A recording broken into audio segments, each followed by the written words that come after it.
여러분의 영양에 대한 모든 고민을 오늘도 쏙쏙 해결해 드릴게요. 요즘 이제 겨울이니까 감에 대해서 관심을 갖는 분들 진짜 많았어요. 완전 가을 과일의 대표적인 거죠. 감에는 어떤 영양소가 있는지 좀 말씀해 주실 수 있을까요? 감 무슨 색? 주황색. 그렇지. 그래서 주황색 채소 과일에 많은 건 우리 베타카로틴이라고 몇 번 얘기했었죠. 그래서 베타카로틴이 감에도 굉장히 풍부하고요. 그리고 의외로 우리가 새콤한 과일이 비타민C가 많다고 생각하시는 분들이 많으신데 감이 비타민C가 진짜 많아요.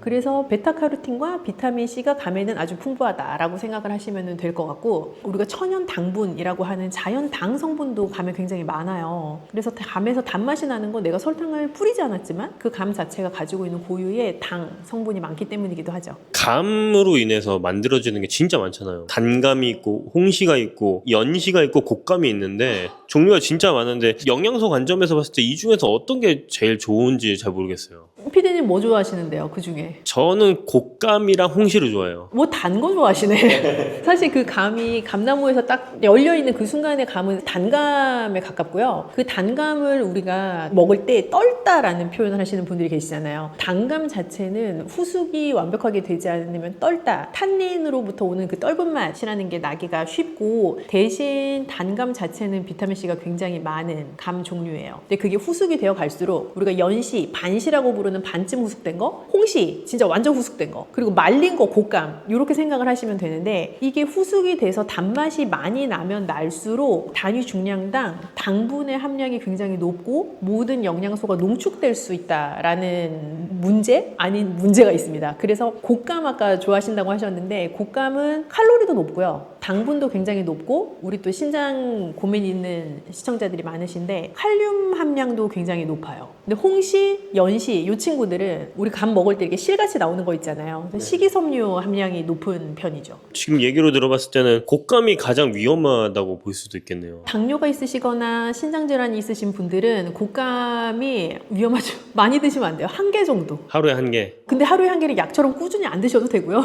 그냥 가끔 먹고 싶을 때 한 개 정도. 감이 신장 건강에도 좋다고 제가 들었거든요. 근데 방금 얘기했을 때 곶감이 또 신장에 또 안 좋다고 얘기하니까 좀 약간 헷갈리는 부분이 있어요. 이게 감의 종류에 여러 가지가 있다라고 방금 설명을 드린 것처럼, 곶감은 칼륨이 굉장히 농축되어 있는 형태, 그리고 당분도 높은 형태이기 때문에 곶감은 일단 살짝 피하시는 게 좋고요. 감 중에 만약에 택하겠다라고 하시면 칼륨 함량이 그래도 적정량이면서 조금 달콤한 맛을 느끼실 수 있는 게 홍시 정도이지 않을까 하는 생각이에요. 감을 좀 건강하게 먹을 수 있는 방법이 있으면 좋을 것 같아요. 감 샐러드 드셔보셨어요? 감 샐러드요? 단감을 가지고 만들기가 되게 좋은 메뉴인데, 감을 이렇게 얇게 썰어요. 우리 왜 감 되게 통통하게 썰어서 먹잖아요. 그러지 말고 이렇게 약간 슬라이스 하듯이 얇게 썰고, 초록 채소들 있죠. 근데 향이 좀 센 거, 요즘 루꼴라 이런 것도 많이 드시는데, 산나물도 포함인가요? 산나물? 그거는 생 샐러드로 먹기도 살짝 애매할 수가 있고 너무 향이 강해서, 루꼴라 아니면 양상추, 로메인 이런 것들이랑 같이 그 감 슬라이스를 얹어서 리코타 치즈 같은 거 곁들여서 드시면 되게 맛있어요. 감이랑 치즈의 조합이 되게 좋아요. 감과 리코타 치즈, 뭐 감과 크림 치즈 이런 조합들이 되게 근사한 조합이에요. 곶감 같은 경우는 어떻게 먹으면 좋을까요? 사실 안 드셨으면 좋겠는데 정말 너무 좋다, 먹고 싶다 하시는 분들은, 우리가 당분이 너무 높은 걸 먹을 때 그 당분이 나의 몸에 주는 영향을 최소화하고 싶다면 일단 단백질을 곁들이면 좋다라고 머릿속에 넣으시면 가장 간단해요. 그래서 요즘은 곶감도 안에 치즈나 견과류 같은 거 넣어가지고 곶감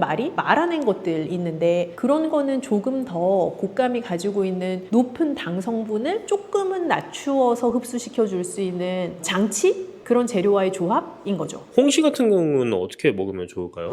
홍시는 자칫하면 앉은 자리에서 한 10개도 먹을 수 있잖아. 나만 그래? 그래서 그렇게 드시면 너무 위험하고, 많이 먹어도 배가 썩 부르다는 느낌이 안 들 수가 있어서 약간 포만감을 주는 형태로 드시면 좋을 것 같아요. 제가 지금 가지고 나온 이 작자 미상의 음료가 오늘 만든 건데, 홍시랑 두유를 간 거거든요. 홍시를 제가 냉동실에 넣어가지고 살짝 반쯤 얼렸다가 약간 해동된 것을 가지고 두유를 같이 넣어서 그냥 믹서기에 간 거예요. 근데 이게 맛은 홍시의 달콤한 맛이 다 나면서 두유가 들어갔으니까 일단 포만감이 있고, 이렇게 홍시를 먹으면 사실 홍시 한 개를 먹어도 엄청 배부른 느낌이죠. 제가 오늘 만들 때 홍시 2개, 두유 1팩을 넣었는데 거의 한 3명이서 이렇게 사이좋게 나눠 먹을 정도의 양이 나오더라고요. 자세한 좀 레시피 같은 거는 박사님 따로 채널이 있다고 제가 들었거든요. 그 채널로 놀러 오시면 홍시 두유 이 드링크를 만드는 영상도 보실 수가 있고 또 더 건강하게 실제적으로 집에서 응용하실 수 있는 방법도 보실 수 있으니까 이 영상을 보시는 시청자분들도 놀러 오세요. 감은 운동 전이나 후에 언제쯤 먹는 게 제일 베스트일까요? 그거는 어떻게 보면 운동 전에 우리가 필요로 하는 영양소와 운동 후에 필요로 하는 영양소가 좀 차이가 있을 수 있는데 어쨌든 운동 후에는 나의 근육이 굉장히 힘을 많이 쓰고 에너지가 소진된 상태이기 때문에 내 근육에 있는 글코겐을 좀 더 보충해 줄 수 있는 에너지원이 좋거든요. 그래서 빠르게 흡수될 수 있는 탄수가 좋을 수가 있어요. 그래서 감 종류 중에서는 홍시 운동 후에 가장 좋다고 생각이 되고 운동 전에는 내 에너지를 단백질 충분히 먹고 또 내 에너지를 서서히 끌어올려 줄 수 있는 과일이 좋기 때문에 감 종류 중에서는 단감이 좀 더 적합할 것 같아요. 당뇨가 있는 사람들도 있을 수 있잖아요. 당뇨가 있는 사람들 같은 경우는 양이 어느 정도 먹으면 좋을지 궁금해요.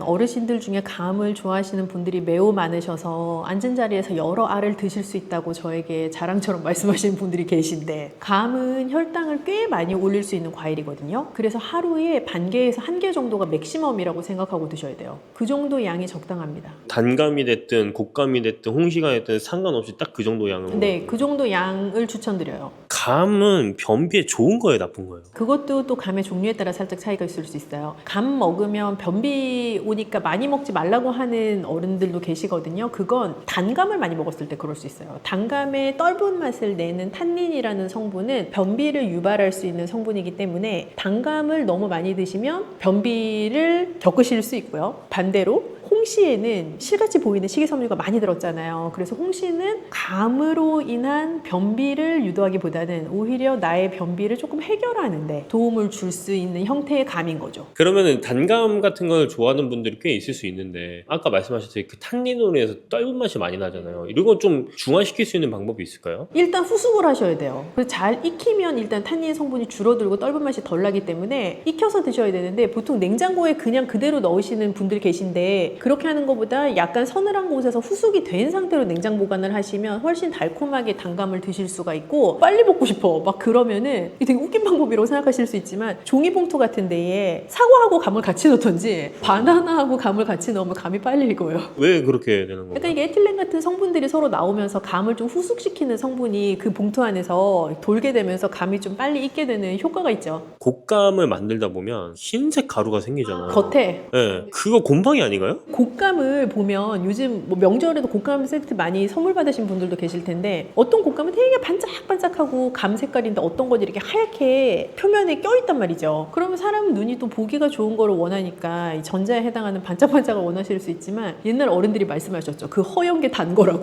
하얀 곶감이 더 달다고. 네. 그게 근데 사실 맞는 말씀이세요. 이게 당분이 밖으로 나오면서 당화된 일종의 결정체 같은 형태거든요. 그래서 그게 뭐 곰팡이 이상한 거 이런 거 아니고 당분이 밖에 이렇게 끼어있는 상태라고 생각을 하시면 되는데 만약에 그게 깨끗한 흰색이 아니고 푸르딩딩하거나 시큼한 냄새가 나거나 하면 의심해 보셔야 되지.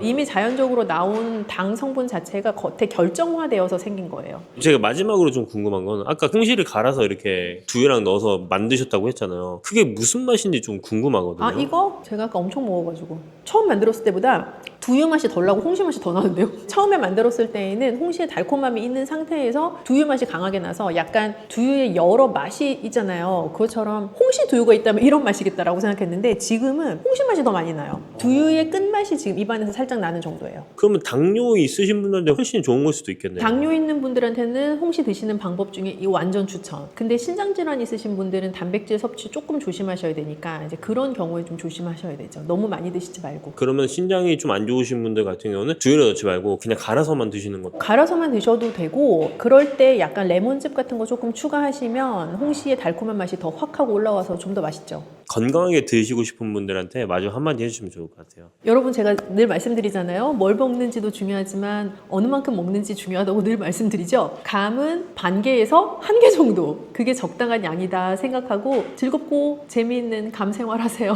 저희 시니어분들의 워너비 간식 중에 하나가 요거트가 있거든요. 네네네. 요거트는 단백질이 높아서 좀 신장에 부담이 될 수 있다고 하던데 그게 사실인가요? 그 질문에 답을 드리기 전에 요거트의 장점을 제가 설파하자면 사실 요거트는 유제품으로 분류가 되는 이제 종류잖아요. 그래서 유제품이 가지고 있는 여러 장점들, 뭐 단백질도 충분히 가지고 있고 칼슘 함량도 높고 나의 소화 기능에도 도움을 줄 수 있는 그런 제품인 것은 분명히 맞고요. 다만 단백질 함량이 꽤 농축적으로 들어가 있는 제품이다 보니까 방금 피디님 물어보신 것처럼 신장 질환자 분들이 섭취할 때는 섭취량에 좀 주의를 기울이셔야 되죠. 요거트를 그냥 먹진 않잖아요. 뭐 딸기맛 요거트 뭐 이런 것처럼 과일청이나 설탕 좀 많이 넣는데 당연히 안 좋겠지만 얼마나 안 좋은지 또 그 떠먹는 요거트 차원에서 보면 방금 말씀 주신 것처럼 각종 맛이 가미되어 있는 딸기맛 떠먹는 요거트, 복숭아맛 뭐 이런 다양한 과일맛 요거트는 어르신들이나 혹은 어린아이들에게는 전혀 추천드리지 않고요. 그거는 사실은 당만 높일 수 있는 거에 해당하고요. 무가당 요거트를 고르시되 조금 더 찐득한 무게감이 있는, 그러니까 더 식감이 있는, 흐르는 것보다 꾸덕하게 푹 떠지는 그런 요거트를 선택하시는 게 더 건강한 요거트를 심플하게 선택할 수 있는 방법이에요. 먹다 보면 그래도 그 달달함이 좀 땡길 수 있잖아요. 그럴 땐 좀 어떻게 해야 될까요? 생과일 넣으시면 꽤 괜찮은데요. 요거트에 냉동 블루베리 아주 괜찮은 조합입니다. 냉동 블루베리나 혹은 뭐 냉동 과일 요즘 너무 잘 나오거든요. 그런 냉동 과일 같은 것과 무가당 요거트를 섞어서 드시는 것도 너무 좋고요. 그리고 뭐 당뇨에 대한 리스크가 크게 없으시다면 천연 꿀 같은 거 조금 곁들이셔도 좋고요. 박사님이 주로 요거트랑 같이 자주 드시는 게 따로 있으실까요? 만약에 그릭 요거트라고 하면 오이. 오이요? 네. 오이랑 그릭 요거트 진짜 그리스에서 실제로 그렇게 먹는다니까. 오이랑 그릭 요거트 되게 잘 어울리고요. 그리고 레몬즙이랑도 잘 어울려요. 레몬의 그 엄청 새콤한 그 맛이 요구르트랑도 잘 어울리는데 뭐 꿀 같은 거 첨가하셔도 너무 좋고 너무 단맛이 많이 첨가되지 않은 그래놀라 같은 것과 요구르트도 잘 어울리죠. 오이 요거트는 좀 약간 끔찍한 조합인 것 같은데 아 그래요? 네. 드셔보시면 저한테 감사하시게 될걸요? 그 요거트에 칼슘이 있잖아요. 칼슘 섭취 같은 게 신장결석을 만들 수도 있을 것 같아요. 그런 위험성을 얘기를 하려면 또 다시 고함량 보충제 얘기를 해야 되는데요. 칼슘 고함량 칼슘 제제 같은 경우는 장기간 드시게 되면 그런 결석의 리스크가 있을 수 있어요. 그런데 우리가 음식이 칼슘 함량이 아무리 높다고 해도 그 음식을 가지고 내가 결석을 발생시킬 만큼을 먹으려면 정말 많이 먹어야 돼요. 그래서 음식을 가지고 내가 결석까지 갔나? 라는 생각을 하시는 거는 과장이 있는 생각일 수 있고요. 오히려 고함량 영양제를 내가 좀 덜어내야 되는 것이 없는지를 살피시는 게 더 나을 수 있을 것 같아요. 그럼 그릭 요거트를 고를 때 어떤 점을 좀 많이 보는 게 좋을까요? 요즘은 그 통에 가당인지 무가당인지 다 써 있잖아요. 무가당은 아주 큰 글씨로 무가당이라고 광고를 해놨기 때문에 일단 무가당을 고르시는 게 1번이고요. 내가 뭐 먹다가 단맛을 다른 나만의 방법으로 추가를 하더라도 가당된 요거트보다는 무가당이 훨씬 더 추천할 만하죠. 제로 음료나 이런 거 먹으면 오히려 더 몸에 안 좋다 이런 얘기도 좀 많이 하잖아요. 무가당과 그 제로 땡땡 제품들은 전혀 다른 개념인데요. 이제 무가당은 당을 가미하지 않았다라는 뜻이고 제로 음료는 칼로리가 없는 대체당을 사용했다라는 의미라고 생각을 하셔야 돼요. 우리가 설탕을 넣은 것은 아니지만 다른 형태의 당을 넣어서 단맛은 주되 칼로리는 주지 않는다라는 의미로 제로 음료들을 이해를 하셔야 되고 무가당은 그런 단맛 자체를 아예 주지 않았다라는 인위적으로 더 넣지 않았다라는 의미로 이해를 하셔야 돼서 두 개의 카테고리는 좀 다르고요. 질문 주셨던 어떤 제로 땡땡 제품들에 대한 얘기는 대체당이라는 개념이 제가 몇 번 강조드렸던 나의 할머니부터 먹었던 재료는 아니잖아요. 그래서 어떠한 일이 향후에 발생하는 식재료인지는 아직 우리가 정확하게 모르는 거고요. 다만 당을 먹지 않음으로써 이런 건강상 이점이 있겠지라고 대중들이 시장에서 기대했던 그런 효과는 대체당 제품을 먹는다고 해서 나타나지 않아요. 결국은 더 빠르게 나를 배고프게 하기도 하고 더 나로 하여금 다른 음식을 갈구하게 하는 영향도 줄 수 있기 때문에 지금으로서는 반드시 그게 올바른 선택이냐라고 물으신다면 저는 아직은 세모라고 생각합니다. 그 모찌 홈페이지 같은 데에다가 그릭 요거트가 들어간 모찌가 맞아요. 있잖아요. 맞아요. 저도 봤어요. 그래서 그게 또 어떻게 보면 요거트를 또 재밌게 먹을 수 있는 하나의 방법인 것 같기도 해요. 그리고 사실은 이게 두 개 조합이 나쁘지 않은 게 떡을 먹으면 탄수화물에 집중이 되어 있는 메뉴이다 보니까 혈당을 상승시키거나 할 수 있는데 우리가 탄수화물 너무 집중된 음식 먹을 때 제가 항상 강조드렸던 게 단백질이 높은 무언가랑 먹어라. 식이섬유가 많은 거랑 먹어라. 뭐 이런 말씀을 여러 차례 드렸었잖아요. 그런 의미에서 그런 그릭 요거트 소가 들어가 있는 떡은 괜찮은 나이스한 조합인데요? 거기 있는 그릭 요거트가 무가당이면 더 좋겠네요. 그쵸. 그런 거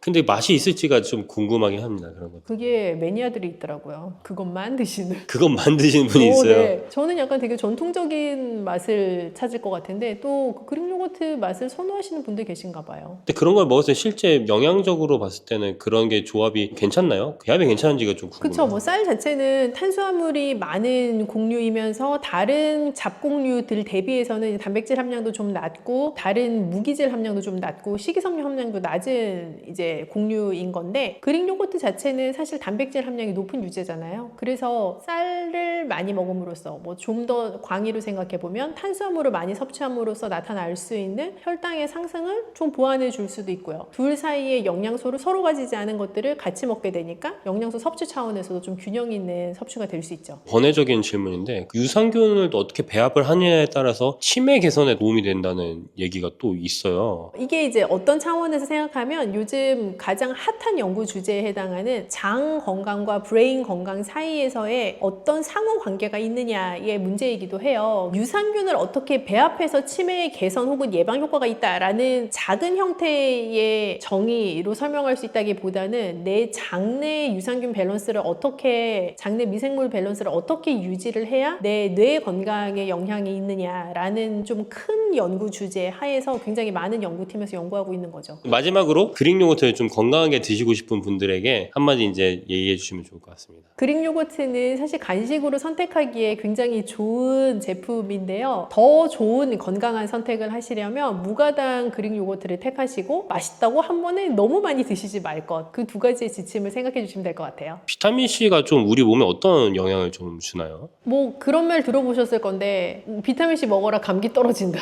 뭐 감기 떨어진다라는 단순하게 표현된 말이지만 사실 비타민C는 면역력 강화에 굉장히 중요한 영양소죠. 그래서 내 몸의 면역의 바운더리를 딱 지켜나갈 수 있는데 필수적인 영양소이기도 하고 또 스트레스 지수가 높은 분일수록 비타민C를 좀 충분히 드시게 되면 스트레스를 관리하는 데도 도움이 되죠.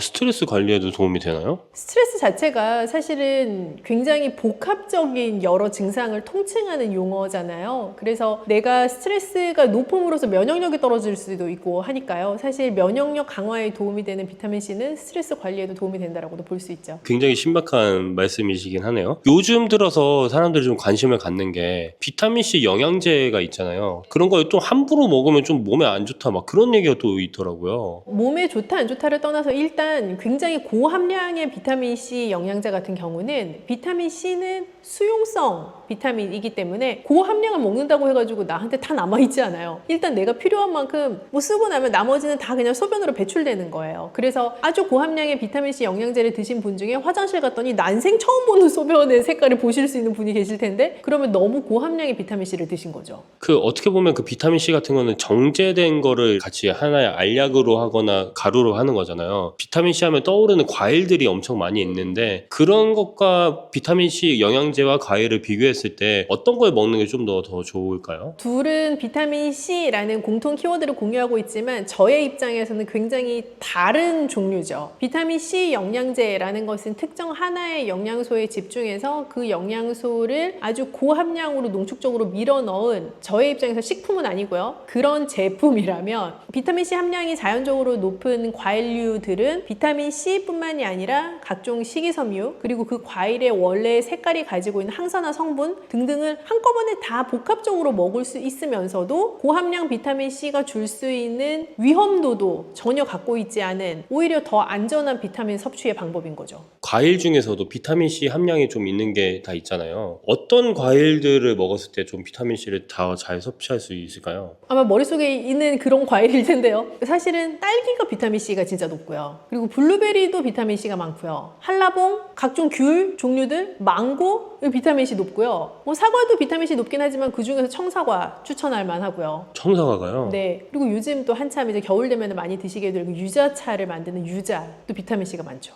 근데 이제 이런 과일들 같은 경우에는 아까 말씀하셨듯이 그 비타민C만 있는 게 아니라 뭐 칼륨 같은 게 또 있잖아요. 비타민C가 풍부한 이런 과일들이 신장 건강에도 도움이 될까요? 얘는 비타민C만 놓고 보면 당연히 신장 질환자에게도 필요한 영양소예요. 사실 필수로 필요한 영양소라고 볼 수 있죠. 항산화 작용을 하는 영양소이기 때문에 우리가 질환에 걸렸을수록 사실 산화작용을 막아줄 수 있는 항산화 성분을 충분히 드시는 건 매우 중요하고, 그런 면에서 비타민C의 함량이 높은 과일류를 섭취하는 건 아주 중요한데요. 다만 칼륨의 함량도 동시에 높기 때문에 너무 많은 과일을 섭취하게 되면 비타민C라는 영양소도 많이 먹을 수 있지만 반대급부로 칼륨도 동시에 같이 많이 먹게 되는 거예요. 그래서 과일을 세척하실 때 물로 여러 번 세척하시고 그 과일을 잠깐 물에 담궈 놓는다거나 하는 방법으로 칼륨을 수용성 영양소니까 잘 녹여 보낼 수 있는 방법을 택하시는 것도 조금 더 안전하게 과일을 섭취하실 수 있는 방법이죠. 그럼 방금 말씀하신 것처럼 물에 씻기만 해도 칼륨이 좀 많이 없어질 수 있는 거예요? 네, 물에 씻는 것도 없어질 수 있고 물에 담궈 놓으시면 더 많이 없어질 수 있는데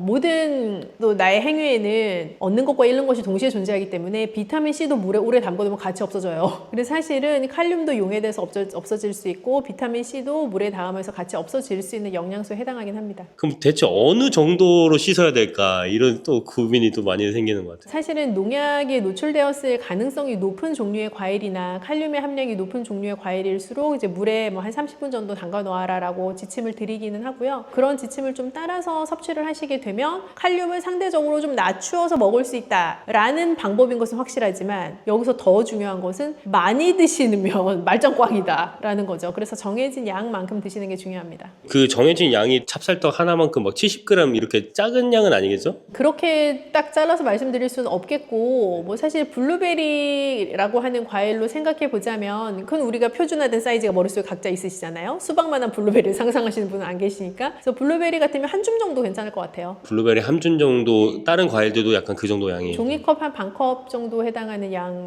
정도에 해당한다고 보시면 될 것 같아요. 방금 말씀해 주셨던 그 과일들 중에서 망고나 한라봉 같은 경우도 있잖아요. 근데 여기는 칼륨이 좀 압도적으로 많다고 맞아요. 들었거든요. 망고나 한라봉은 칼륨 함량이 좀 높은 편이어서 섭취하실 때 조금 더 주의를 하시면 좋은데, 사실 껍질을 다 벗겨내고 우리가 과육만 먹는 과일이잖아요. 그래서 담궈 놓기도 애매한 거예요, 얘가. 그래서 뭐 어떻게 줄일 수 있는 방법 자체도 사실은 잘 없어서 망고나 한라봉을 드실 때는 양이 정말 핵심이죠. 그런 그 얘네들도 아까 한 줌 정도의 양이면 좀 반 개 정도. 반개도 양이 꽤 많다고 좀 네, 그래서 반 개를 몇 개 드시면 안 되고요. 하루에 반 개 정도. 하루에 10,000개 정도. 그럼 이 과일에 있는 성분 중에서 비타민C도 있고 칼륨도 있지만 천연당이라는 게 또 있잖아요. 이런 혈당이나 체중 관리하는데 이런 걸 먹으면 또 부담이 될 수 있을 것 같아요. 천연이라는 단어가 붙어있긴 하지만 천연당도 당은 당이에요. 그죠? 그래서 분명히 혈당을 올리게 하는 요소인 거는 맞고요. 다만 우리가 과일을 섭취할 수 있는 여러 방법이 있는데, 극단적인 것부터 얘기하면 뭐 과일 잼, 그리고 과일을 주스로 갈아 먹을 수도 있겠고, 그 과일을 뭐 착즙기로 내려 먹을 수도 있겠고, 아니면 생 과일을 그냥 먹을 수도 있겠고 등등의 여러 방법으로 과일을 다양하게 섭취하실 수가 있는데요. 통 과일 그 자체를 먹는 게 과일에 있는 천연당도 드시지만 식이섬유도 같이 드시고 항산화 성분도 같이 드시기 때문에 설탕에 당만 먹는 거랑은 전혀 다른 거죠. 그래서 천연당이기는 하지만 과일에 부가적으로 들어가 있는 다른 여러 요소들과 결합이 되면서 당을 올릴 수 있는 그 속도가 현저하게 낮아지죠. 사과나 뭐 블루베리 이런 거 같은 경우 껍질째 먹기도 하잖아요. 오히려 그렇게 껍질째 먹는 게 더 좋을 수도 있는 거예요. 그렇죠. 사실은 껍질에 들어가 있는 영양소가 굉장히 밀집적으로 들어가 있기 때문에 뭐 블루베리를 껍질을 까드시는 분은 없지만 사과는 주로 우리가 깎아서 드시잖아요. 있잖아요. 근데 잘 세척을 하셔서 껍질째 드실 수 있으면 더 좋아요. 아 근데 유자나 이런 것들은 껍질째 먹기는 쉽지 않을 것 같아요. 그런 거는 이제 각자 하시는 건데요. 껍질째 못 드시죠. 사실 그런 뭐 유자, 레몬 이런 류의 단단한 시트러스류에 해당하는 거는 껍질을 드시지는 않죠. 제가 듣기로는 과일마다 그 색깔이 다 다르잖아요. 색깔마다 그 주는 효능이나 느낌이 다르다고 했는데 어떤 게 있나요? 과일도 그렇고 채소도 그렇고 고유의 컬러를 가지고 있는 이제 식물성 재료들은 다 그 고유의 컬러마다 정해진 이름들이 있는 효능이에요. 그래서 그 컬러가 가지고 있는 힘들이 다 있는데요. 블루베리나 가지처럼 진한 보라색을 가지고 있는 재료들은 우리가 안토시아닌 함량이 높다라고 얘기를 해요. 그래서 안토시아닌 함량이 높은 또 재료들이 있을 수 있고 뭐 선명한 노란색을 내는 것, 예를 들면 망고, 한라봉, 단호박, 당근 이런 류의 재료들은 베타카로틴 함량이 높죠. 그래서 각각 그런 색깔이 가지고 있는 여러 명칭이 다른 것처럼 그 각각의 색깔이 주는 효능도 조금씩 다를 수가 있고요. 그래서 다양한 컬러의 과일, 채소를 섭취하시는 거는 굉장히 추천할 만한 방법인 거죠. 채널을 못 보신 분들도 있을 수 있으니까 안토시아닌이랑 베타카로틴 효능이 어떤 건지에 대해서 좀. 안토시아닌도 베타카로틴도 둘 다 항산화 성분, 항산화 영양소라고 생각을 해주시면 좋겠고요. 항산화라는 것은 내 몸이 자연스럽게 노화되어가는 과정에서 내 세포가 산화 과정을 겪게 되는데 그 산화 과정으로 겪는 속도를 조금 줄여줄 수 있는 항산화해주는 역할을 하는 성분이라고 보시면 좋겠어요. 그래서 베타카로틴이나 안토시아닌처럼 색깔이 선명한 과일, 채소를 드시면 그 항산화 성분들의 효과를 극대화해서 누리실 수가 있죠. 그럼 이런 과일들을 아까 통째로 먹는 게 굉장히 좋다고 말씀을 해주셨잖아요. 근데 이런 과일들을 모찌나 이런 떡에 넣어서 먹는 건 어떤가요? 요즘 너무 많잖아요. 그쵸? 막 생과일 들어가 있는 찹쌀떡 같은 것도 있고 그 과일을 다시 한번 가공해가지고 소로 쓰는 경우도 있고 한데요. 사실 어떻게 보면 떡이라는 전통 음식 자체를 다양한 현대적인 방법으로 해석해내는 굉장히 좋은 흐름을 가지고 있는 제품이라고 생각을 해요. 근데 다만 우리가 드시는 소비자들 입장에서 생각해보면 맛만 따라서 먹으면 사실 너무 맛있죠. 근데 그거를 내 건강까지 주의해가면서 드셔야 되는 소비자라면 너무 많은 양을 드시지 않도록 주의를 해주시면 좋겠고 그렇게 드신다고 해도 우리가 과일 본연에서 얻을 수 있는 여러 가지 이점들은 또 가져갈 수 있는 또 하나의 재밌는 방법이 되는 거죠. 마지막으로 이제 비타민C를 먹을지 과일을 먹을지 아직도 고민하는 분이 좀 있을 것 같아요. 추천해 줄 수 있는 말이 있으면 좋을 것 같아요. 과일을 꾸준히 드시는 방법을 찾는 것이 사실은 1번이고요. 그 이유는 가장 안전하게 비타민C를 섭취할 수 있는 방법일 뿐 아니라 비타민C 외에도 식이섬유 또 다른 형태의 비타민들 또 무기질들 같이 먹을 수 있는 방법이기 때문에 비타민C 영양제 고함량 제품을 선택하시는 것보단 꾸준히 과일을 다양한 색깔로 선택하셔서 섭취하시는 게 좋아요. 다만 내가 정말 기력이 쇠하거나 감기에 아주 심각하게 걸렸거나 해서 내 몸이 강력한 비타민C를 요청할 때 그럴 때 고함량 비타민C를 한 번씩 선택하시는 것도 좋은 방법이라고 생각합니다. 당뇨나 뭐 신장 질환, 고혈압 같은 이제 만성 질환들이잖아요. 그런 게 있으면은 좀 간식을 고르기가 좀 쉽지가 않거든요. 그렇다고 간식을 또 안 먹을 수도 없고. 이런 분들에게 떡 같은 거를 좀 간식으로 추천을 할 수 있을까요? 사실은 만성 질환이 있다라고 딱 진단을 받으면 이제 뭘 먹어야 될지 되게 고민인데 오히려 만성 질환자 분들이 건강한 간식을 택하시면 간식을 잘 활용하는 게 굉장히 좋은 식생활 관리법이 될 수도 있어요. 그래서 한 끼에 막 많이 먹고 다음 끼니까지 기다리는 것보다 오히려 소량을 끼니에 드시고 중간중간 음식들을 먹어주는 그게 이제 간식의 정의잖아요. 그렇게 간식을 잘 활용하시면 좋은데 떡은 굉장히 좋은 간식이 될 수가 있죠. 보통 간식으로 뭐 드세요? 라고 상담하면서 여쭤보면 빵, 과자, 무슨 음료 이런 거 말씀하시기도 하고 과일 같은 거 말씀하시기도 하지만 실제 진짜 뭘 드셨는지 리스트를 받아서 보면 건강한 거를 찾아서 드셨다고 드셨는데도 그렇지 않은 것들이 있거든요. 근데 떡은 너무 달지 않은 것을 선택을 하셔서 정량만 드신다고 하면 오히려 다른 것보다 건강한 간식이 될 수 있어요. 근데 신장 질환이 있는 사람들은 단백질이나 칼륨 섭취를 조심해야 된다고 했잖아요. 떡도 어떻게 보면 거의 쌀이 들어있으니까 단백질이나 이런 게 좀 들어있을 수 있는데 그 신장 질환 환자분들한테도 그 떡이 좀 괜찮나요? 쌀이라는 이제 재료는 여러 곡류 중에 가장 단백질이 낮은 곡류에 해당을 할 수가 있어요. 그래서 떡의 주재료는 뭐 맵쌀이든 찹쌀이든 여하튼 흰 쌀 자체가 떡의 주재료인 경우가 많아서 그 흰 쌀로 만들어진 떡 자체는 오히려 신장 질환자분들이 정량 드셨을 때 좋은 간식으로 선택을 할 수 있는 요소가 되죠. 팥이나 콩에 들어간 떡 같은 경우는 좀 칼륨이 높을 수 있잖아요. 떡 종류를 생각해 보시면 백설기 이런 것처럼 딱 하얗게 딱 그것만 보이는 떡 말고 팥, 콩, 견과 이런 것들이 많이 붙어있는 찰떡 이렇게 부르는 떡들 있잖아요. 그래서 그런 떡이 일반 건강인들한테는 되게 좋은 간식인데 신장질환 있으신 분들에게는 조금 부담스러운 선택이 될 수가 있어요. 왜냐하면 일반 쌀에 비해서 팥, 콩, 견과 이런 재료들은 단백질 함량도 좀 높고 칼륨 함량도 좀 더 높을 수 있어서 신장에 부담을 줄 수가 있거든요. 그래서 그런 떡보다는 오히려 조금 더 심플한 재료로 만들어진 떡을 고르시면 더 좋을 것 같아요. 근데 제가 이제 이런 컨텐츠를 하다 보면서 팥이나 이런 것들이 신장에 좀 도움이 될 수 있는 부분이 약간 이뇨작용을 좀 해가지고 그럴 수 있다라고도 했었는데 여기서는 좀 다를 수 있나요?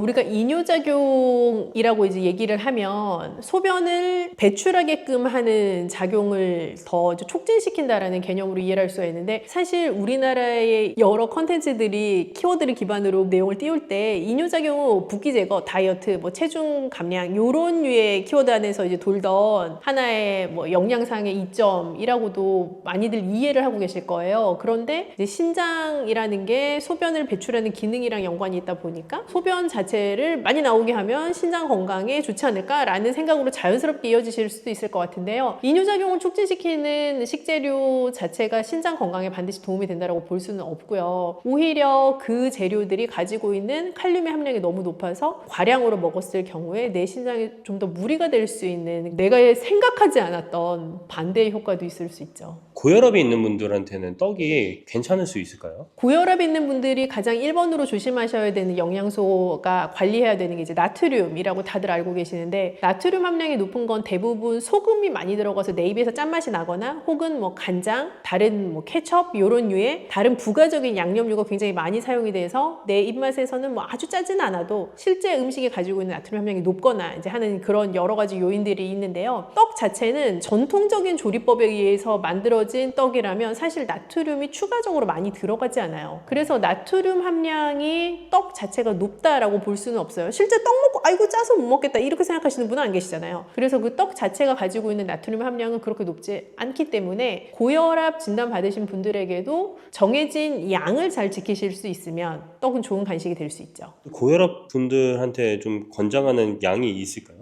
근데 고혈압 진단받으신 분들뿐만 아니라 모든 이제 만성질환 가지고 계신 분들에게 떡을 어느 만큼 먹어도 되냐라고 저에게 물으신다면 저는 그냥 심플하게 찹쌀떡 한 개가 하루에 드실 수 있는 양의 크기다라고 말씀드려요. 그래서 70g? 조금 더 내가 나를 허용해보겠어 한다면 한 100g? 이렇게 정도 왔다 갔다 하게 드실 수 있을 것 같아요. 좀 개인적으로 생각이 드는 건 그 정도 한두 개는 너무 좀 감칠맛 나는 것 같아서. 그쵸. 이제 사람의 모든 것이 다 선택이지 않습니까? 그래서 조금 건강하게 드실 수 있는 방법을 택한다면 앞으로는 만성질환 진단을 받으셨든 아니든 상관없이 정해진 양, 내가 정한 양을 내가 지켜보겠다라고 생각하시는 건 굉장히 좋은 식생활 지침이에요. 그래서 만약에 저 같으면 하나를 먹을 거면 진짜 맛있게 먹고 싶을 것 같아요. 그래서 그런 떡을 진짜 맛있게 딱 한 조각만 먹을 수 있다면 진짜 맛있게 먹을 수 있는 더 건강하게 먹을 수 있는 그 하나의 방법이 있다면 좋을 것 같아요. 일단 내가 좋아하는 떡이 무엇이냐에 따라 조금 다를 것 같은데 소도 좀 이렇게 있고 단맛도 나고 이런 떡을 좋아하시는 분이라면 약간 우리 왜 다이어트 할 때 치팅데이 하잖아요. 그런 것처럼 내가 그거를 먹어도 되는 요일을 정하시면 좀 기다려지지 않을까요? 그런 생각도 들고 그냥 담백한 떡을 뭐 예를 들어서 조청에다가 찍어 먹는 걸 즐기시는 분이라면 많이 찍으면 맛있겠죠. 근데 그렇게 계속 먹을 수는 없고요. 조금 내가 곁들이는 것도 좀 조심하시고 내가 먹을 수 있는 양을 스스로 잘 지킬 수 있는 나만의 어떤 방법을 세팅해 나가시면 좋을 것 같아요. 그래서 떡 자체는 어찌되었건 탄수화물에 해당하는 간식류라고 보실 수가 있거든요. 그래서 탄수화물에 밀집되어 있는 어떤 음식을 먹고 나면 혈당이 생각보다 가파르게 올라가는 부작용이 있을 수가 있는데 그 혈당 상승을 기울기를 좀 완만하게 해줄 수 있는 다른 짝꿍 음식을 뭘 먹느냐에 따라 좀 달라질 수가 있어요. 그래서 떡 드실 때도 단백질 혹은 식이섬유가 많은 무언가 아니면 약간의 지방질이 있는 무언가를 같이 드시게 되면 혈당의 상승 속도를 그렇게 급격하게 올리지 않고 조금 완만하게 상승시켜주는 효과가 있죠. 그럼 마지막으로 냉동 보관을 하잖아요.